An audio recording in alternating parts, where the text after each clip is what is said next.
Hey! Kumusta kayo guys? Welcome back to the vlog.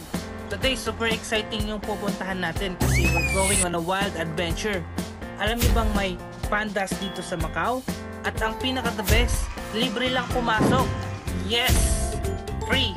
So kung gusto niyong makita ang super cute na pandas, monkeys, parrots, and flamingos, let's go! Madali lang pumunta sa Macau Giant Panda Pavilion.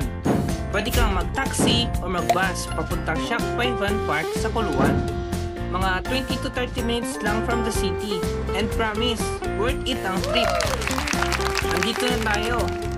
Welcome to the Macau Giant Panda Pavilion. And guess what?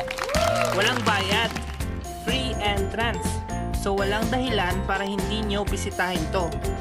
At eto na sila, ang mga bida ng show. Macau is home to 4 giant pandas. At grabe, sobrang cute nila. Tignan nyo tong isa. Chill lang habang kumakain ng bamboo. Parang dream job to. Kain, tulog, ulit-ulit. Parang gusto ko na rin maging panda. Pero wait, hindi lang pandas ang nandito. May mga monkeys na sobrang kulit.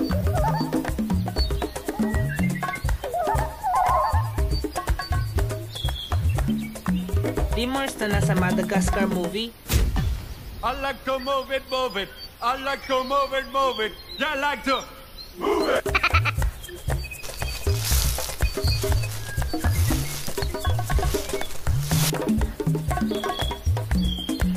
Super colorful na parrots at elegant flamingos.